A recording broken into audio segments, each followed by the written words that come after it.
Good afternoon, നമസ്കാരം and welcome to loud speaker. ഇന്ന് loud സ്പീക്കറിൽ കൂടിയുള്ളത് ഞാൻ RJ ഏലിക്കുട്ടിയാണ്. ഞാൻ മാത്രമല്ല, പക്ഷേ ഇന്നത്തെ ലൗഡ് സ്പീക്കറിൽ നമ്മൾ സംസാരിക്കാനായിട്ട് പോകുന്നത് ശ്വാസകോശ സംബന്ധമായിട്ടുള്ള രോഗങ്ങളെ പറ്റിയും അതെങ്ങനെ പ്രതിരോധിക്കാം എന്നുള്ളതിനെ പറ്റിയൊക്കെയാണ്. അപ്പോൾ ഇതിനെപ്പറ്റിയുള്ള അറിവുകളൊക്കെ പങ്കുവെച്ചുകൊണ്ട് നമ്മുടെ കൂടെ ഇന്നുള്ളത് ചെങ്ങമനാട് റാഫ് അരോമ ഹോസ്പിറ്റലിലെ ഡോക്ടർ സൗമ്യ VS ആണ്. ഡോക്ടർ നമസ്കാരം, welcome to loud speaker. Okay doctor, അപ്പോൾ എല്ലാവരുടെയും ഒരു ആഗ്രഹം എന്ന് പറയുന്നത് ഒരു ആരോഗ്യകരമായിട്ടുള്ള ശ്വാസകോശം ലങ്സ് വേണം എന്നുള്ളതാണ്. പക്ഷെ നമ്മളിപ്പോൾ നോക്കുകയാണെങ്കിൽ ശ്വാസകോശ സംബന്ധമായിട്ടുള്ള ഒരുപാട് രോഗങ്ങളിൽ ഒരു എമർജിങ് ട്രെൻഡ് വരുന്നതായിട്ട് നമ്മൾ കാണുന്നുണ്ട്. അപ്പോൾ അതിനുള്ളൊരു റീസൺ എന്തായിട്ടാണ് ഡോക്ടറിന് തോന്നുന്നത്?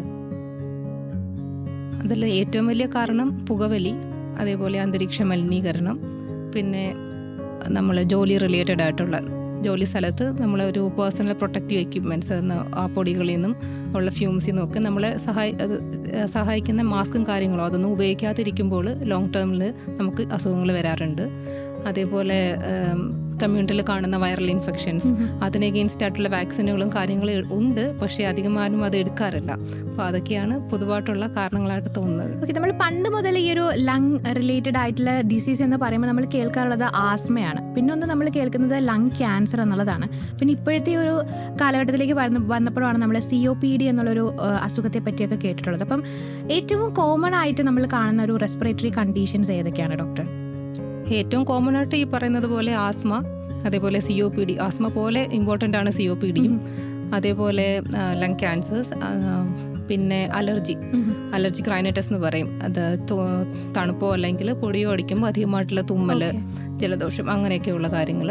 അതേപോലെ ന്യൂമോണിയാസ് അതിൽ ഏറ്റവും കൂടുതൽ TB ഇപ്പോഴും വളരെയധികം ഉണ്ട്.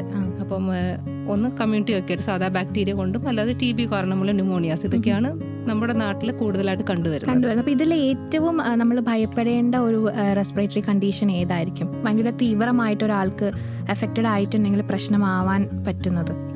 ഓരോ കണ്ടീഷനും അതിൻ്റെതായ ഇമ്പോർട്ടൻസ് ഉണ്ട്. എന്നാലും കുറെ കൂടെ ഇമ്പോർട്ടൻസ്, ഏറ്റവും കൂടുതൽ പ്രശ്നം ലങ് ക്യാൻസർ തന്നെയാണ് നമുക്ക്. കാരണം അത് കറക്റ്റ് സമയത്ത് ട്രീറ്റ്മെൻറ്റ് സ്റ്റാർട്ട് ചെയ്തില്ല എന്നുണ്ടെങ്കിൽ വളരെ പെട്ടെന്ന് പ്രോഗ്രസ് ആയി പോകാം. അതേപോലെ മറ്റു ഓർഗനിലേക്ക് സ്പ്രെഡ് ചെയ്യുകയും ചെയ്യാം. പിന്നെ അതേപോലെ ആസ്മ, COPDയുടെ പ്രശ്നം, അത് കറക്റ്റായിട്ട് ട്രീറ്റ്മെൻറ്റ് എടുത്തില്ല എന്നുണ്ടെങ്കിൽ മറ്റു ഓർഗനുകളെയും അത് ഹാർട്ടിൻ്റെ ഹെൽത്തിനെ ബാധിക്കും. അതേപോലെ നമ്മുടെ എല്ലിൻ്റെ സ്ട്രെങ്ത്, അങ്ങനെ കുറേ ഇമ്പാക്റ്റ് ഉണ്ട് COPDക്ക്. അപ്പം അത് മെയിനായിട്ടും ലങ് ക്യാൻസറും അതേപോലെ COPD എല്ലാ അസുഖങ്ങളും ഇമ്പോർട്ടൻ്റ് ആണ്. അതേപോലെ ന്യൂമോണിയാസ്, പിന്നെ പ്രത്യേകിച്ച് TB നമ്മുടെ ഗവൺമെൻറ് പൂർണ്ണമായി ഉന്മൂലനം ചെയ്യണം എന്ന് ആഗ്രഹിക്കുന്ന കാര്യമാണ്. പക്ഷേ അതിപ്പോഴും അതിൻ്റെ ആ ഒരു ഇതിലേക്ക് എത്തിയിട്ടില്ല. അപ്പോൾ അതൊക്കെയാണ് ശ്രദ്ധിക്കുന്നത്. ഓക്കെ, അപ്പോൾ ഈ ഒരു ലങ് ഡിസീസ് ഒക്കെ നമ്മൾ ഡയഗ്നോസ് ചെയ്യുന്ന സമയത്ത് അല്ലെങ്കിൽ ചികിത്സിക്കുന്ന സമയത്ത് ഏറ്റവും കൂടുതൽ ഫേസ് ചെയ്തിട്ടുണ്ടാകുന്ന ഒരു ചലഞ്ച് എന്താണ്? ഇത് ഡയഗ്നോസിങ് ഒക്കെ കുറച്ച് ബുദ്ധിമുട്ടായിട്ട് വരുന്നതാണോ? ശരിക്കും ലങ് ഡിസീസിന് ഉള്ള വെല്ലുവിളി എന്ന് പറയുന്നത്, ഒന്നാമത് ഈ ലങ്ങിൻ്റെ പ്രശ്നങ്ങൾ കുറച്ച് സമയം എടുത്താണ് അറിയുന്നത്. എല്ലാവരും ആദ്യമേ ഒരു ചുമയാണെന്നുണ്ടെങ്കിൽ ഒരു മെഡിക്കൽ സ്റ്റോറിൽ പോയിട്ട് ഒരു കഫ് സിറപ്പ് കഴിക്കുക, അല്ലാന്നുണ്ടെങ്കിൽ ശ്വാസം മുട്ട് വരുമ്പോൾ കുറച്ച് എന്തെങ്കിലും മരുന്നുകളിട്ട് ആവി പിടിക്കുക. അപ്പം എല്ലാം കുറച്ച് ടൈം എടുത്താണ് അത് പ്രോഗ്രസ് ചെയ്യുന്നത്. അതുകൊണ്ട് നമ്മളൊരു ഡോക്ടറിൻ്റെ അടുത്ത് എത്തുമ്പോഴേക്കും ആ അസുഖത്തിൻ്റെ സ്റ്റേജ് കുറേയൊക്കെ മൂർച്ഛിച്ചിട്ടുണ്ടാവും. ഇപ്പോൾ ലങ് ക്യാൻസർ ആണെങ്കിൽ ചിലപ്പോൾ ഒരു സ്റ്റേജ് 2ലോ 3ലോ ഒക്കെ ആയിരിക്കും നമുക്ക് കിട്ടുന്നത്. ആസ്മയാണെന്ന് അല്ലെങ്കിൽ ഒരു ന്യൂമോണിയ ആണെന്നുണ്ടെങ്കിലും ആ ന്യൂമോണിയ വളരെയധികം കൂടിയിട്ടായിരിക്കും എത്തുന്നത്. അപ്പോൾ ഒന്ന് ആൾക്കാർക്ക് ഇതിനോടുള്ള കുറച്ചൊരു കുഴപ്പമൊന്നുമില്ല എന്ന രീതിയിലൊരു സമീപനം, അതാണ് ഈ ഒരു ചലഞ്ച്. പിന്നെ തനിക്കൊരു ശ്വാസകോശ രോഗമുണ്ട് എന്ന് അക്സെപ്റ്റ് ചെയ്യാനുള്ള ബുദ്ധിമുട്ട്, അതൊരു വലിയ പ്രശ്നമാണ്. പിന്നെ നമുക്ക് അതിനൊരു ട്രീറ്റ്മെന്റ് പറഞ്ഞു കൊടുത്താൽ അതിനോട് സ്റ്റിക്ക് ഓൺ ചെയ്യാനും, പ്രത്യേകിച്ച് ഇൻഹേലറുകളോടുള്ള ഒരു പേടി, ഇൻഹേലർ ഉപയോഗിക്കുമ്പോൾ അഡിക്ഷൻ വരുമോ, അല്ലെങ്കിൽ ലോങ് ടേം ഉപയോഗിക്കേണ്ടി വരുമോ, സൈഡ് എഫക്ട്സ്, അതൊക്കെ എല്ലാവരുടെയും ഒരു കൺസേൺ ആണ്. ഇപ്പോൾ ഇത് പറഞ്ഞ പോലെ തന്നെ ഈ ഒരു കൺസേൺസ്, ഇപ്പം ഈ ഒരു ഇൻഹേലർ ഒക്കെ യൂസ് ചെയ്യാന്ന് പറയുമ്പോഴത്തേക്ക്, അപ്പോൾ ഈ ഒരു ശ്വാസകോശ സംബന്ധമായിട്ടുള്ള രോഗം ലോങ് ടേം ആണോ ശരിക്കും? അതോ നമുക്കൊരു ഷോർട്ട് ടൈമിൽ തന്നെ അത് ക്യൂറബിൾ ആയിട്ടുള്ള ഒരു പ്രോസസ്സ് ആണോ ശരിക്കും? അത് നേരത്തെ ഓരോ അസുഖത്തിനും അതിൻ്റെതായ രീതിയുണ്ട്. ഇപ്പോൾ ആസ്മ എന്ന് പറയുന്ന എപ്പിസോഡിക്, ചിലപ്പോൾ അത് സീസണലായിരിക്കാം, അല്ലാന്നുണ്ടെങ്കിൽ ചിലപ്പോൾ പ്രത്യേകം ഫുഡ് കഴിക്കുമ്പോഴായിരിക്കാം, അല്ലാന്നുണ്ടെങ്കിൽ അവരുടെ ജോലി സ്ഥലത്ത് ചെല്ലുമ്പോൾ മാത്രമായിരിക്കാം. അപ്പം എപ്പിസോഡിക്കാണ്. അതിന് അത് ഓരോ പേഷ്യൻറ്റും, ചിലർക്ക് ഒരു കണ്ടിന്യൂസ് ശ്വാസം മുട്ട് വരും, ചിലർക്ക് അപ്പോൾ മാത്രമേ വരുള്ളൂ. അത് ഒരു സൈഡ്. COPD എന്ന് പറയുന്നത് ഒരു ലോങ് ടേം അസുഖമാണ്. അവർക്ക് ലങ്ങിലൊരു ഫുൾ ടൈം ഇൻഫ്ലമേഷൻ ഉണ്ടാകും. അവർ ലോങ് ടേം ട്രീറ്റ്മെൻറ്റ് എടുത്തേ പറ്റുള്ളൂ. പിന്നെ ന്യൂമോണിയാസ് അതെല്ലാം നമ്മളപ്പോൾ ആൻറ്റിബയോട്ടിക് കൊടുത്ത് ക്യൂർ ചെയ്യുന്ന വളരെ ഷോർട്ട് ടേമിൽ ട്രീറ്റ്മെൻറ്റ് ചെയ്യുന്ന ഒരു കാര്യമാണ്. ഓരോ അസുഖത്തിനെ അനുസരിച്ചാണ്. അപ്പോൾ അതുപോലെ തന്നെ ഇപ്പം നമ്മൾ ആസ്മ COPD കുറേ നേരം ഈ ഒരു അസുഖത്തെ പറ്റി പറയുന്നത്. അപ്പം കോമൺ ആയിട്ട് ആളുകളിൽ വരുന്ന ഒരു സംശയമാണ് ആസ്മ തന്നെയാണോ ഈ ഒരു COPD എന്നുള്ളത്. ഇതിൽ തമ്മിലുള്ളൊരു ഡിഫറൻസ് എന്താണ് മാം? രണ്ടും എൻറ്റയർലി ഡിഫറെൻ്റ് ആയിട്ടുള്ള കാര്യമാണ്. പക്ഷേ രണ്ടിൻ്റെയും രോഗലക്ഷണങ്ങൾ സിമിലർ ആണ്. ആസ്മ എന്ന് പറയുന്നത് ഒരു അലർജിക് റിയാക്ഷൻ. ഇപ്പോൾ നമുക്ക് ശ്വസനം വഴി ഒരു പദാർത്ഥം, അത് പൊടിയാവാം, ഒരു പൂമ്പൊടിയാവാം, അല്ലാന്നുണ്ടെങ്കിൽ വർക്ക് പ്ലേസിൽ പറഞ്ഞ പോലെ ഇത് തടി മുറിക്കുമ്പോൾ ഉള്ള പൊടി, സ്റ്റോൺ ക്രഷ് ചെയ്യുമ്പോൾ എന്ത് വേണമെങ്കിലും ആവാം. അത് നമ്മൾ ഇൻഹേൽ ചെയ്ത് ശ്വാസകോശത്തിലെത്തുമ്പോൾ നമ്മുടെ ശ്വാസകോശം അതിനെ പുറന്തള്ളാൻ നോക്കുന്നു. ഒരു അലർജിക് റിയാക്ഷൻ. നമുക്ക് തൊലിപ്പുറത്ത് നമുക്ക് ഇറിറ്റേറ്റ് ചെയ്യുന്ന ഒരു സാധനം തൊട്ട് കഴിഞ്ഞാൽ ചൊറിച്ചിൽ വരുന്ന പോലെ ശ്വാസകോശത്തിലുള്ള ശ്വാസനാളികളിൽ അധികമായി കഫക്കെട്ട് വരാം. ശ്വാസനാളികൾക്ക് ചുറ്റും ചെറിയ മസിൽസ് ഉണ്ട്, അത് ടൈറ്റൻ ആവും. അപ്പോൾ ഈ ശ്വാസനാളികളുടെ ചുരുക്കം വന്നിട്ട് അതിലേക്കൂടെ നമുക്ക് ശ്വാസം എടുക്കാനും വിടാനും ബുദ്ധിമുട്ട് വരും. അതാണ് ആസ്മ. COPD എന്ന് പറയുന്നത് അതും ആസ്മ കൂടുതലും മിക്കവർക്കും ഒരു ചെറിയ പ്രായത്തിലൊരു ഹിസ്റ്ററി ഉണ്ടാവും. അതൊരു 10-12 വയസ്സ് കഴിയുമ്പം മിക്കവരത് ഓവർകം ചെയ്യുക തന്നെ അത് മാറും. പിന്നെ കാണുന്നത് ഒരു 20 years 30 years കഴിയുമ്പോഴായിരിക്കും വീണ്ടും കാണുന്നത്. അതാണ് ആസ്മയുടെ പൊതുവായൊരു പാറ്റേൺ. ചിലപ്പോൾ അവർക്കൊരു 35 വയസ്സ് 40 വയസ്സ് കഴിയുമ്പോഴായിരിക്കും മേ ബി സ്റ്റാർട്ട് ചെയ്യുന്നത്. COPD എന്ന് പറയുന്നത് എപ്പോഴും പ്രായമായവരിലാണ് കാണുന്നത്. പ്രത്യേകിച്ച് ഏറ്റവും കൂടുതൽ കോൺട്രിബ്യൂട്ട് ചെയ്യുന്നത് സ്മോക്കിംഗ് തന്നെയാണ്. മേ ബി അവരൊരു 20-30 വർഷം നല്ലോണം വലിച്ചിട്ട് അത് നിർത്തി കഴിഞ്ഞായിരിക്കും സിംറ്റംസ് വരുന്നത്. അത് നിർത്തിയത് കൊണ്ടല്ല, അത്രയും ടൈം എടുത്താണ് വരുന്നത്. അപ്പോൾ അവർ വിചാരിക്കും നിർത്തിയോണ്ടാണ് എനിക്ക് അസുഖം വന്നതെന്ന്. ഒരിക്കലും അല്ല, അതൊരു സ്ലോ പ്രോസസ്സാണ്. പക്ഷേ നമ്മൾ ശ്വാസകോശം ഈ സ്മോക്കിലുള്ള പല പദാർത്ഥങ്ങളും ശ്വാസകോശത്തിന് പെർമനന്റ് ഡാമേജ് ഉണ്ടാക്കുന്നു. അതുവഴി ശ്വാസകോശത്തിൽ ഈ കഫം ഉണ്ടാക്കുന്ന സെല്ലുകളുടെ വലിപ്പം കൂടി, നിരന്തരമായ കഫക്കെട്ട്, അതേപോലെ ശ്വാസം മുട്ട്, നടക്കുമ്പോഴുള്ള കിതപ്പ്, കണപ്പ്, അങ്ങനെയുള്ള പെർമനന്റ് ആയിട്ടുള്ള ഒരു ഇൻഫ്ലമേഷൻ. ആസ്മ ആണെന്നത് ആ സീസണൽ അല്ലെങ്കിൽ ആ അലർജൻ വരുമ്പോൾ മാത്രമാണ് അതിൽ പ്രശ്നം ഉണ്ടാകുന്നത്. അപ്പോൾ ഈ COPD എന്ന് പറയുമ്പോൾ ബേസിക്കലി അത് സ്മോക്കിംഗ് ചെയ്യുന്ന ആളുകളിൽ കാണപ്പെടുന്ന ഒരു അസുഖമാണെന്ന് പറഞ്ഞു. പക്ഷേ സ്മോക്കിംഗ് ഒരു ഹാബിറ്റ് ഇല്ലാത്ത ആളുകളിലും ഈ ഒരു അസുഖം കാണപ്പെടുന്നുണ്ടല്ലോ. അത് എന്തുകൊണ്ടായിരിക്കും ഡോക്ടർ അങ്ങനെ ഒരു? സ്മോക്കിംഗ് മാത്രമല്ല, സ്മോക്കിംഗ് വൺ ഓഫ് ദ ഫാക്ടറാണ്. അതേപോലെ എയർ പൊല്യൂഷൻ, അത് നമ്മൾ സ്റ്റഡീസിലൊക്കെ ഒരുപാട് കണ്ടുവരുന്നതാണ്. നല്ല പൊല്യൂട്ടഡ് ആയിട്ടുള്ള എൻവയോൺമെന്റിൽ താമസിക്കുന്നവർക്ക് തീർച്ചയായും ലോങ് ടേം എക്സ്പോഷർ ഉണ്ടാവുന്നത് കൊണ്ട് COPD വരാം. അതേപോലെ വർക്ക് പ്ലേസ് റിലേറ്റഡ് എക്സ്പോഷേഴ്സ്, തടിമില്ലിൽ പണി ചെയ്യുന്നവർ, അത് ക്വാറീസിൽ പണി ചെയ്യുന്നവർക്കൊക്കെ ഈ ഒരു പ്രശ്നം വരാം. അതേപോലെ ജനറ്റിക്കായിട്ട് ചിലവർക്കൊരു അത് കുറച്ച് ഏർലി ഏജിൽ വരാം. അതേപോലെ മറ്റൊരു ഫാക്ടർ എന്ന് പറയുന്നത് ഈ നമ്മുടെ നാട്ടിൽ തന്നെ സ്ത്രീകൾക്ക്, കുറച്ച് പ്രായമായ സ്ത്രീകൾക്ക് ഈ COPD കാണാം. അതവർ ഈ പണ്ടേ വിറകെടുപ്പ് ഊതി, അവരുടെ ചെറുപ്രായത്തിലായിരിക്കും അവർ വിറകെടുപ്പ് ഊതുന്നത്. പക്ഷെ കണ്ടിന്യൂസ് ആ സ്മോക്ക് തട്ടി അവരൊരു 10-50 വയസ്സാകുമ്പോൾ അവരുടെ ശ്വാസകോശം ഒരു സ്മോക്കറിന്റെ ശ്വാസകോശം പോലെ ആവാറുണ്ട്. അപ്പോൾ സ്മോക്കിംഗ് പോലെ പൊല്യൂഷൻ മെയിനായിട്ടും, അതേപോലെ ചെറിയ പ്രായത്തിലൊരു റെക്കറന്റ് ആയിട്ട് വരുന്ന ചെസ്റ്റ് ഇൻഫെക്ഷൻസ്, ഇതൊക്കെ അവരെ അവരൊരു ഏജ് ആകുമ്പോഴത്തേക്കും ആ ലങ് ഡെവലപ്മെന്റിനെ ബാധിക്കും. ഇതൊക്കെ ഒരു ഫാക്ടേഴ്സ് ആണ്. അതായത് ഈ ഒരു ആസ്മ രോഗത്തിന് ട്രീറ്റ് ചെയ്തുകൊണ്ടിരിക്കുന്ന ആളുകൾ, അതുപോലെ തന്നെ COPD രോഗങ്ങൾക്ക് ട്രീറ്റ് ചെയ്തുകൊണ്ടിരിക്കുന്ന ആളുകൾ, ഇപ്പം നമുക്കറിയാം വെയിറ്റ് ലോസ് ഒക്കെ ഇവരിൽ ഒരുപാടായിട്ട് നമ്മൾ കാണുന്നുണ്ട്. അപ്പം പ്രത്യേകമായിട്ട് എന്തെങ്കിലും ഒരു ഫുഡ് ഡയറ്റ് അവർ ഫോളോ ചെയ്യേണ്ടതായിട്ടുണ്ടോ ഇത്തരത്തിൽ ട്രീറ്റ്മെന്റിൽ എടുക്കുന്ന ആൾക്കാരൊക്കെ? COPD പേഷ്യൻസിനെ സംബന്ധിച്ചോളം അവർക്ക് റെക്കറൻ്റ് ആയിട്ട് കഫം പ്രൊഡ്യൂസ് ആയിക്കൊണ്ടേയിരിക്കും. അപ്പോൾ നമ്മൾ ചുമച്ച് തുപ്പുന്നതെല്ലാം ശരിക്കും പ്രോട്ടീൻ ലോസ് ആണ്. അപ്പോൾ COPDക്കാർ പ്രത്യേകം ശ്രദ്ധിക്കേണ്ടത് പ്രോട്ടീൻ റിച്ച് ആയിട്ടുള്ളൊരു ഡയറ്റാണ്. അപ്പോൾ അവർ തുപ്പുന്ന കഫത്തിനനുസരിച്ച് അവർ പ്രോട്ടീൻ ഇൻടേക്ക് നന്നായിട്ട് എടുക്കണം. അല്ലാന്നുണ്ടെങ്കിലും അവരുടെ മസിൽ മാസൊക്കെ നല്ല പെട്ടെന്ന് ലോസ് ആയിട്ട് നല്ല ടയർഡ്നെസ്സും ക്ഷീണവും വരും. അതേപോലെ ആസ്മ എല്ലാവർക്കും ഒരേപോലെ ആയിരിക്കില്ല ഡയറ്റ്. ചിലർക്ക് ചില ഭക്ഷണ പദാർത്ഥങ്ങൾ ശരിയാവില്ല. ചിലർക്ക് തൈര് കുടിക്കുമ്പോൾ പാല് കുടിക്കുമ്പോഴൊക്കെ ബുദ്ധിമുട്ട് പറയാറുണ്ട്. എന്ന് പറഞ്ഞ് എല്ലാ ആസ്മക്കാരും ഒരേപോലെ ഡയറ്റ് അല്ല. തനിക്ക് എന്താണോ പറ്റാത്തത് അങ്ങനെയുള്ള കാര്യങ്ങൾ ഉപേക്ഷിക്കുക എന്നുള്ളതാണ്. അതുപോലെ തന്നെ ഇപ്പോൾ COPD ട്രീറ്റ് ചെയ്യുന്ന ആളുകൾ നമ്മൾ ഈ പൾമനറി റീഹാബിലിറ്റേഷൻ സെന്ററിലേക്ക് കൊണ്ടുപോകാറുണ്ട്. അപ്പോൾ അതിൻ്റെ ഒരു ഇമ്പോർട്ടൻസ് എത്രത്തോളമാണ്? പൾമണറി റീഹാബിലിറ്റേഷൻ ഇൻഹേലർ ട്രീറ്റ്മെൻറ്റാണ് COPDക്ക് മെയിനായിട്ടും പറയുന്നത്. അതേപോലെ വളരെ ഇമ്പോർട്ടൻ്റ് ആയിട്ടുള്ള കാര്യമാണ്.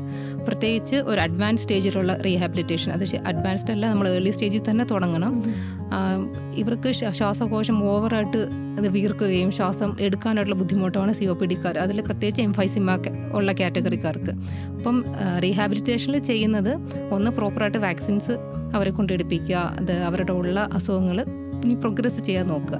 അത് കൂടാതെ അവരുടെ ദൈനംദിനമായിട്ടുള്ള കാര്യങ്ങൾ അവർക്ക് ചെയ്യാൻ പറ്റണം. നല്ല സിവിയർ ആയിട്ടുള്ള COPD ഉള്ളവർക്ക് ഒരു ചെറിയ ദൂരം നടക്കാനോ സ്വന്തമായിട്ടൊരു കാര്യം ചെയ്യാനോ ബുദ്ധിമുട്ടാവും. അപ്പം അങ്ങനെയുള്ളവർക്ക് കാർഡിയോവാസ്കുലർ എക്സസൈസും അതേപോലെ അവരുടെ മസിൽ സ്ട്രെങ്തനിങ്ങും അത് ഓരോ പേഷ്യൻറ്റിനും അവരുടെ കപ്പാസിറ്റി അനുസരിച്ച് ഡിസൈൻ ചെയ്യും. അത് ഫിസിയോതെറാപ്പിസ്റ്റിൻ്റെ സഹായത്തോടെ ഡെയിലി ചെയ്യുക, ഫോളോ അപ്പിലിരിക്കുക. വളരെയധികം പേഷ്യൻസിന് അവരവരുടെ ദൈനംദിന കാര്യങ്ങളിൽ നന്നായിട്ട് ഇമ്പ്രൂവ്മെൻറ്റ് കാണാറുണ്ട്. ഓക്കെ. അപ്പോൾ അതുപോലെ നമ്മൾ നോക്കുമ്പോൾ ഈ ഒരു ശ്വാസകോശ സംബന്ധമായിട്ടുള്ള രോഗങ്ങളിൽ ജനങ്ങളിൽ ഉള്ള ഏറ്റവും വലിയൊരു മിസ്കൺസെപ്ഷൻ എന്താണ് മാമിന് തോന്നിയിട്ടുള്ളത്? അത് നേരത്തെ പറഞ്ഞതുപോലെ ഇനിഷ്യലി വരുന്ന ചെറിയ ചുമകൾ, ശ്വാസമുട്ടുകൾ ആരും മൈൻഡ് ചെയ്യാറില്ല. പിന്നെ പ്രത്യേകിച്ച് പുകവലിക്കാരിൽ അവർ അത് ഒരു വർഷം 2 വർഷം 5 വർഷമൊക്കെ ആയാലും അവർ തനിക്ക് കുഴപ്പമൊന്നുമില്ലല്ലോ, ശ്വാസം മുട്ടില്ല, ചുമയില്ല, അങ്ങനെ പോകും. പക്ഷേ ഇത് സ്ലോ പ്രോഗ്രഷൻ കൊണ്ട് വരുന്നതാണ്. ടൈം എടുക്കും, കുറേ വർഷം കഴിയുമ്പോഴേ ഈ ബുദ്ധിമുട്ട് വരുന്നുള്ളൂ എന്നുള്ളത് കൊണ്ട് തന്നെ പലരും ഇഗ്നോർ ചെയ്യും. അതേപോലെ ജോലി, ഈ ഒരുപാട് ഡസ്റ്റ് ഉള്ള അറ്റ്മോസ്ഫിയറിൽ വർക്ക് ചെയ്യുന്നവരൊക്കെ ചെയ്യുന്ന സമയത്തൊന്നും അവർക്ക് പ്രശ്നം കാണില്ല. അവന് മേ ബി റിട്ടയർമെൻറ്റ് കഴിയുമ്പോഴായിരിക്കും ആ ഒരു ഡാമേജിൻ്റെ ഇഫക്റ്റ് അവർക്ക് അറിയുന്നത്. അപ്പോൾ പേഴ്സണൽ പ്രൊട്ടക്ഷൻ ഉപയോഗിക്കാറില്ല. അപ്പോൾ അങ്ങനെയൊക്കെയുള്ള ആ ഒരു അവയർനെസ്സിൻ്റെ പ്രശ്നം വളരെയധികം ഉണ്ട്. ഓക്കെ. ഇപ്പോൾ നമ്മളിപ്പോൾ മൂവി തിയേറ്ററുകളിലൊക്കെ പോകുമ്പോൾ നമ്മൾ ഏറ്റവും ആദ്യം കാണുന്ന ഒരു ആഡ് എന്ന് പറയുന്നത് ഇതാണ്, നമുക്ക് smoking is injurious to health, ശ്വാസകോശം സ്പോഞ്ച് പോലെയാണ് എന്ന് പറഞ്ഞ് നമ്മളെ ഭയങ്കര ഭയപ്പെടുത്തുന്ന രീതിയിലുള്ള ഒരു ആഡാണ് നമ്മൾ കാണുന്നത്. ശരിക്കും ഈ ഒരു രോഗം വന്നിട്ടുണ്ടെങ്കിൽ അത്തരത്തിലൊരു ഭയപ്പാടോടുകൂടിയാണോ നമ്മൾ ഈ പറഞ്ഞ രോഗങ്ങളെയൊക്കെ സമീപിക്കേണ്ടത്? അപ്പം അതിൽ ഭയങ്കര സിവിയർ ആയിട്ടുള്ള കണ്ടീഷൻസ് ഒക്കെയാണ് കാണിക്കുന്നത്. അപ്പോൾ നമ്മളുടെ ഒരു പേഷ്യൻറ്റിൻ്റെ മെൻറ്റാലിറ്റിനെ തന്നെ അത് ബാധിക്കുമല്ലോ. അപ്പം അങ്ങനെയുള്ളവരോടൊക്കെ നമ്മൾ എന്താണ് പറയേണ്ടത്, അല്ലെങ്കിൽ ഈ ഒരു രോഗത്തെ എങ്ങനെ സമീപിക്കണം എന്നുള്ളതാണ് നമ്മൾ ജനറൽ പബ്ലിക്കിന് കൊടുക്കേണ്ട ഒരു അവയർനെസ്? പരസ്യങ്ങളുടെ ഉദ്ദേശിക്കുന്നത് നമ്മൾ കൃത്യമായ ഒന്ന് സ്മോക്കിംഗ് നിർത്തുക എന്നുള്ളതാണ്. അതേപോലെ ഈ അസുഖം നമുക്ക് കണ്ടുപിടിച്ചിട്ടുണ്ടെന്നുണ്ടെങ്കിൽ ട്രീറ്റ്മെൻറ്റ് കൃത്യമായി എടുക്കുക. ആ ട്രീറ്റ്മെൻറ്റ് കൃത്യമായി എടുത്തില്ല എന്നുണ്ടെങ്കിൽ അത്രയും വളരെ മോശമായ കണ്ടീഷനിലേക്ക് പ്രോഗ്രസ് ചെയ്യാം എന്നുള്ള മെസ്സേജാണ്. ഇത്രയും ഭയക്കേണ്ടതില്ല. നമുക്ക് നന്നായിട്ട് ട്രീറ്റ്മെൻറ്റ് എടുക്കുക, ഫോളോ അപ്പിൽ ഇരിക്കുക എന്നുള്ളത് കൊണ്ട് അതിൻ്റെ പ്രോഗ്രഷൻ തടയാൻ പറ്റും. എന്നിരുന്നാലും ഒന്നും ചെയ്യുന്നില്ല, നമ്മൾ സ്മോക്കിംഗ് കണ്ടിന്യൂ ചെയ്യുകയാണെന്നുണ്ടെങ്കിൽ തീർച്ചയായും അത്രയും മോശപ്പെട്ട അവസ്ഥയിലേക്ക് എത്താം. ഓക്കെ. ഈ ഒരു രോഗത്തെ പ്രതിരോധിക്കാനായിട്ട് ഇപ്പം ലങ് ക്യാൻസർ വരുന്ന ആളുകളോട് നമ്മൾ പറയും, നിങ്ങൾ സ്മോക്ക് ചെയ്തതിൻ്റെ ഒരു ബാക്ക്ഗ്രൗണ്ട് സ്റ്റോറി ഹിസ്റ്ററി ഉള്ളത് കൊണ്ടായിരിക്കാം ഇത്തരത്തിലുള്ള ഒരു അസുഖം വന്നതെന്ന് പറയുമ്പോൾ COPDക്കാരോട് നമ്മൾ പറയും. അപ്പം ബിയോണ്ട് ക്വിറ്റിംഗ് സ്മോക്കിംഗ് അല്ലെങ്കിൽ എയർ പൊല്യൂഷൻ നമ്മൾ തടയുന്നതിന് പകരമായിട്ട് വേറെ എന്തൊക്കെ കാര്യങ്ങൾ നമുക്ക് ചെയ്യാനായിട്ട് പറ്റും ഇത്തരത്തിലുള്ള രോഗങ്ങൾ നമുക്ക് വരാതിരിക്കാനായിട്ട്? ഒന്നെന്ന് പറയുന്നത് സോഷ്യൽ അവയർനെസ്, നമുക്ക് ഇത് സ്മോക്കിംഗ് നിർത്തുക, എയർ പൊല്യൂഷൻ അവോയ്ഡ് ചെയ്യുക. ഇപ്പം ആസ്മ രോഗികൾ കാണുന്നുണ്ടെങ്കിൽ ഇത് വീടുകളിൽ ശ്രദ്ധിക്കേണ്ട കാര്യം. അതേപോലെ COPD അത് വരാതിരിക്കാനായിട്ട് പ്രത്യേകിച്ച് നമ്മൾ പേഴ്സണൽ ലെവലിൽ നിന്ന് തന്നെ തുടങ്ങണം. ഒന്ന്, വീടിനകത്ത് നന്നായിട്ട് വെന്റിലേഷൻ ഉണ്ടെന്ന് ഉറപ്പ് വരുത്തുക. നല്ല എയർ പാസേജ്, നന്നായിട്ട് ക്രോസ് വെന്റിലേഷൻ വേണം. അതേപോലെ ഈ അടച്ചിട്ട മുറികളിൽ ചന്ദനത്തിരി കത്തിക്കുന്നത്, കൊതുക് തിരി കത്തിക്കുന്നത് ഒക്കെ ശരിക്കും ഒരു 5 സിഗരറ്റ് ഒരുമിച്ച് ഒരേ ടൈം വലിക്കുന്നതിൻ്റെ ഒരു ഇഫക്റ്റാണ്. അപ്പം അങ്ങനെ ചെയ്യാതിരിക്കുക. അതേപോലെ പൂജാമുറികളിലെ സാമ്പ്രാണി അതൊക്കെ കത്തിക്കുന്നത് വളരെയധികം ഈ പുറത്തുള്ള എയർ പൊല്യൂഷൻ പോലെ തന്നെ ഇൻഡോർ എയർ പൊല്യൂഷന് കാരണമാകും. പിന്നെ വിറകടുപ്പ്, കണ്ടിന്യൂസ് വിറകടുപ്പ് ഊതുന്നത്, അത് വളരെയധികം ഈ അസുഖങ്ങളൊക്കെ ഉണ്ടാവാനുള്ള ചാൻസസ് ഉള്ളതാണ്. അതേപോലെ തന്നെ ഇത് അലർജി ഉള്ളവർ, ഇപ്പോൾ ചിലർക്ക് അലർജി പ്രോഗ്രസ് ചെയ്ത് ആസ്മയാവാം. അപ്പോൾ അലർജി ഉള്ളവർ ബെഡ്ഷീറ്റ്സ് കഴുകി ആഴ്ചയിലൊരിക്കൽ കഴുകി സൺ ഡ്രൈ ചെയ്ത് ഉപയോഗിക്കുക. അതേപോലെ വീടുകളിൽ എവിടെയും ഈർപ്പം തട്ടി നിൽക്കാതെ, കാരണം ഫംഗൽ ഇൻഫെക്ഷൻസ് വന്നാൽ വളരെയധികം ശ്വാസകോശത്തിൽ പ്രശ്നം വരാം. അതൊക്കെയാണ് ശ്രദ്ധിക്കേണ്ടത്. പിന്നെ വീടിൻ്റെ പുറത്ത് വൃത്തിയുടെ പാർട്ടായിട്ട് എല്ലാവരും അടിച്ചു വാരി തീയിടും. പക്ഷേ അത് നമുക്ക് മാത്രമല്ല ഫുൾ സമൂഹത്തിന് പ്രശ്നമാണ്. അതൊക്കെ ശ്രദ്ധിക്കേണ്ടത്. ഓക്കെ. അപ്പോൾ അതുപോലെ തന്നെ ഏതെങ്കിലും ഒരു പെർട്ടിക്കുലർ ഏജ് ഗ്രൂപ്പിനെ കോൺസെൻട്രേറ്റ് ചെയ്തുകൊണ്ട് ഈ ഒരു ലങ് ഡിസീസുകൾ വരുന്നതായിട്ടുള്ള ഒരു ട്രെൻഡ് കാണുന്നുണ്ടോ ഇപ്പോൾ നോക്കുമ്പോൾ?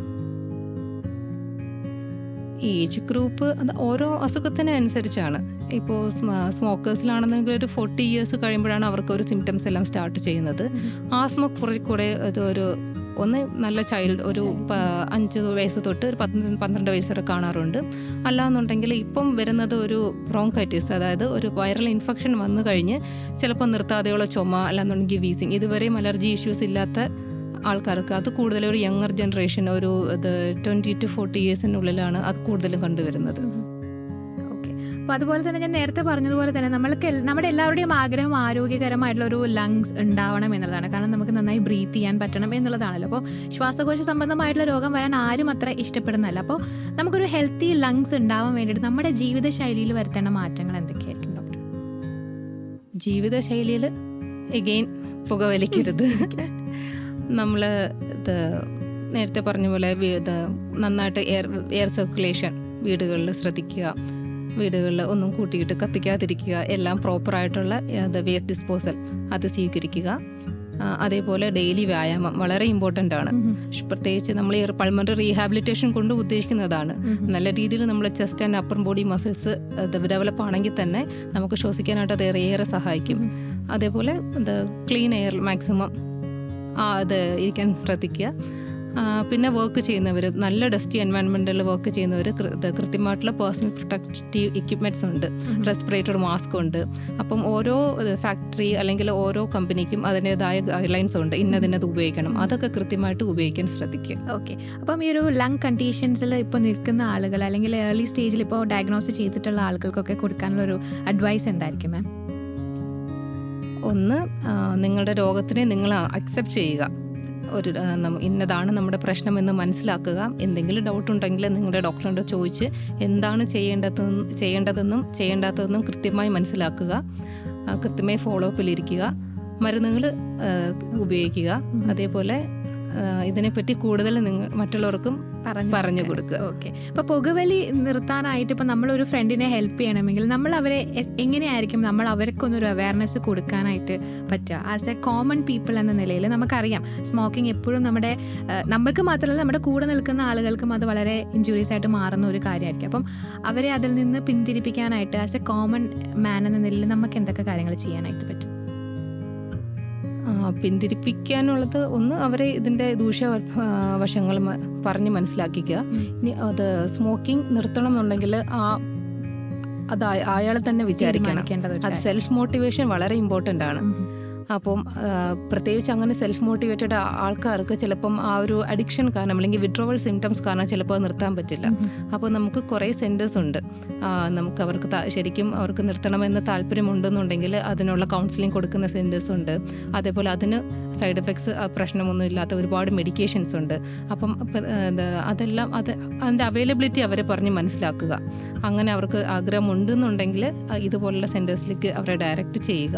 അപ്പോൾ ഡോക്ടർ, അതുപോലെ തന്നെ ഇപ്പം ലങ് കണ്ടീഷൻ പ്രത്യേകമായിട്ട് ആസ്മയൊക്കെ നമ്മൾ നോക്കുന്ന സമയത്ത് ഏറ്റവും കൂടുതൽ ആളുകൾ യൂസ് ചെയ്യുന്നത് ഈ ഒരു ഇൻഹേലേഴ്സ് ആണ്. അപ്പം ഇൻഹേലേഴ്സ് യൂസ് ചെയ്യുമ്പോൾ തന്നെ അത് ലോങ് ടേം ആയിട്ട് യൂസ് ചെയ്യണം എന്നുള്ള കൺസേൺസ് ഒക്കെ ആളുകളിൽ കൂടുതലായിട്ടുമുണ്ട്. അപ്പം പ്രത്യേകമായിട്ട് ഈ ഒരു ഇൻഹേലേഴ്സ് യൂസ് ചെയ്യുന്ന സമയത്ത് ആളുകളിൽ ഉണ്ടാകുന്ന മിസ്കൺസെപ്ഷൻസ് എന്തൊക്കെയാണ്? അവരെ നമുക്ക് എങ്ങനെയൊന്ന് അതിനെപ്പറ്റി ഒന്ന് അവെയർ ആക്കാനായിട്ട് പറ്റും? പ്രത്യേകിച്ച് നമ്മൾ ഏറ്റവും കൂടുതൽ കണ്ടുവരുന്നത് ആസ്മയും COPD ആണ്. അതിൽ മെയിൻ ട്രീറ്റ്മെന്റ് തന്നെ ഇൻഹേലർ മെഡിക്കേഷൻസ് ആണ്. ഇൻഹേലർ എന്ന് പറഞ്ഞാൽ അതിനകത്ത് ഒരു ബ്രോങ്കോഡൈലേറ്റ്, അതായത് ശ്വാസനാളികളിലെ ഒന്ന് റിലാക്സ് ചെയ്യിപ്പിക്കാനും അതേപോലെ അതിനകത്തൊരു സ്റ്റിറോയിഡ് കണ്ടന്റ് ആ ശ്വാസകോശത്തിൽ വീക്കം ഇൻഫ്ലമേഷൻ കുറയ്ക്കാനുമാണ് ഉപയോഗിക്കുന്നത്. എല്ലാവർക്കും ഇതിനോട് വലിയ പേടിയാണ്. ഒന്നാമത്തെ കാര്യം, ആദ്യത്തെ ചോദ്യം ചോദിക്കുന്നത് അഡിക്ഷൻ വരുമെന്നാണ്. ഒരിക്കലും ഇൻഹേലറിന് അഡിക്ഷൻ വരില്ല. രണ്ടാമത്തെ ചോദ്യം, ഇതിനകത്ത് സ്റ്റിറോയിഡ് ഉണ്ടോ? തീർച്ചയായും സ്റ്റിറോയിഡ് ഉണ്ട്. പക്ഷേ അത് നമ്മളൊരു ടാബ്ലറ്റ് കഴിക്കുകയാണെങ്കിൽ മില്ലിഗ്രാം, ഒരു 30 മില്ലിഗ്രാം 40 മില്ലിഗ്രാം ആയിരിക്കും. പക്ഷേ നമ്മളൊരു ഇൻഹേലറിൽ മൈക്രോഗ്രാം, അതും 100 മൈക്രോഗ്രാം 200 വളരെ വളരെ ചെറിയ ഡോസിലെ നമ്മൾ ഇൻഹേൽ ചെയ്യുന്നുള്ളൂ. അതുകൊണ്ട് സ്റ്റിറോയിഡ് റിലേറ്റഡ് ആയിട്ടുള്ള ഇത് സൈഡ് എഫക്ട്സ് തീരെ ഇല്ല എന്ന് തന്നെ പറയാം. അതേപോലെ വളരെ സേഫാണ്. കൊച്ചു കുട്ടികൾക്കും ഗർഭിണികൾക്കും എല്ലാം നമുക്ക് കൊടുക്കുന്നതാണ്. അപ്പം അതേപോലെ തന്നെ ഇൻഹേലറിന് ഇത് ലോങ് ടേം യൂസ് അത് എല്ലാം ഓരോരുത്തരുടെ അസുഖം. COPD പേഷ്യൻ്റ് ആണെങ്കിൽ തീർച്ചയായും അത് ലോങ് ടേം വേണ്ടി വരും. പക്ഷെ ഒരു ആസ്മാറ്റിക് പേഷ്യൻസിന് അവരുടെ ആസ്മയുടെ തീവ്രത അനുസരിച്ചിരിക്കും. മൈൽഡ് ആയിട്ടുള്ള ആസ്മയാണെന്നുണ്ടെങ്കിൽ വരുമ്പോൾ മാത്രം ഉപയോഗിക്കേണ്ടി വരും. ചിലർക്ക് റെഗുലറായിട്ട് എടുത്താലേ അവരുടെ സിംറ്റംസ് കൺട്രോൾ ആവുള്ളൂ. അപ്പം ഓരോ പേഷ്യന്റിനും ഓരോ രീതിയാണ്. പക്ഷെ എല്ലാവരും ഇതും ഒരേപോലെയാണ് കാണുന്നത്. അതുപോലെ തന്നെ എനിക്ക് ചോദിക്കാനുള്ളത്, ഈ അസുഖങ്ങളൊക്കെ ജനറ്റിക്കലി നമുക്ക് ട്രാൻസ്മിറ്റ് ചെയ്ത് കിട്ടുന്ന അസുഖങ്ങളാണോ? ആസ്മ കുറേയേറെയൊക്കെ ജനറ്റിക്കലി ഇതാണ്. കാരണം മിക്കവർക്കും ഒരു ഫാമിലി ഹിസ്റ്ററി ഉണ്ടാവും. ഫാമിലി ഹിസ്റ്ററി വളരെ ഇമ്പോർട്ടൻ്റ് ആണ്. ഒരു നമ്മുടെ ഫസ്റ്റ് ഡിഗ്രി അല്ലെങ്കിൽ സെക്കൻഡ് ഡിഗ്രി റിലേറ്റീവ്സിന് ആർക്കെങ്കിലും ഉണ്ടെന്നുണ്ടെങ്കിൽ അത് നെക്സ്റ്റ് ജനറേഷന് വരാനുള്ള ചാൻസസ് കൂടുതലാണ്. നമുക്ക് അതിന് വേണ്ടിയിട്ട് എന്തെങ്കിലും പ്രിക്വേഷൻ എടുക്കാനായിട്ട് പറ്റും? ഇപ്പം അങ്ങനെ ഒരു ഹിസ്റ്ററി ഉണ്ടെങ്കിൽ ഇനി ജനിക്കാൻ പോകുന്ന കുഞ്ഞുങ്ങളിൽ അങ്ങനെ ഒരു അസുഖം കാണാതിരിക്കാൻ എന്തെങ്കിലും രീതിയിലുള്ള കാര്യങ്ങൾ ചെയ്യാനായിട്ടുണ്ടോ? ആസ്മയ്ക്ക് അങ്ങനെ നമുക്ക് പറയാൻ പറ്റില്ല. അത് ഓരോ വരാതിരിക്കാം. അത് നമുക്ക് ഒരിക്കലും അത് കട്ട് ആൻഡ് റൈറ്റ് ആയിട്ട് പറയാൻ പറ്റില്ല. അതുപോലെ ഇപ്പം പെട്ടെന്ന് നമ്മളൊരു ആസ്മ പേഷ്യന്റിനെ കാണുകയാണ്, പെട്ടെന്ന് പാനിക്കായി അവർക്ക് വയ്യാതാവുന്ന ഒരു സിറ്റുവേഷൻ വരുന്ന സമയത്ത് നമ്മൾ എങ്ങനെയാണ് ഒരു ഫസ്റ്റ് എയ്ഡ് എന്ന നിലയിൽ നമ്മൾ എങ്ങനെയായിരിക്കും അവരെ ഹെൽപ്പ് ചെയ്യേണ്ടത്? ഒന്ന്, അവരെ പ്രോപ്പർ പൊസിഷൻ, അതായത് ഫ്ലാറ്റ് ആയിട്ട് കിടക്കാതിരിക്കാൻ ശ്രദ്ധിക്കുക. അത് തല പൊക്കി വെക്കാൻ ശ്രദ്ധിക്കുക. അതേപോലെ ടൈറ്റ് ആയിട്ടുള്ള ഡ്രസ്സസ് ഒക്കെ മാറ്റുക. ആരും കൂടി നിൽക്കാതെ ഓപ്പൺ എയറിൽ നിൽക്കാനായിട്ട് ശ്രദ്ധിക്കുക. അത് എത്രയും പെട്ടെന്ന് അവരെ അടുത്ത മെഡിക്കൽ സെൻറ്ററിൽ എത്തിക്കുക എന്നുള്ളതാണ് ചെയ്യാനുള്ളത്. ഓക്കെ, അപ്പോൾ thank you so much ma'am. നമുക്ക് ഒരുപാട് അവയർനെസ് ആയിട്ടുള്ള ഒരുപാട് ഇൻഫോർമേറ്റീവ് ആയിട്ടുള്ള കാര്യങ്ങൾ ഈ ഒരു ലങ് ഡിസീസിനെ പറ്റി നമുക്ക് പറഞ്ഞു തന്നിട്ടുണ്ടായിരുന്നു. ആസ്മ ആയിക്കോട്ടെ, COPD ആയിക്കോട്ടെ, ഒരുപാട് കാര്യങ്ങൾ നമുക്ക് പറഞ്ഞു തന്നപ്പോൾ ഒരുപാട് സന്തോഷം മാം നമ്മുടെ കൂടെ ജോയിൻ ചെയ്തതിൽ. Thank you so much. Welcome. Okay.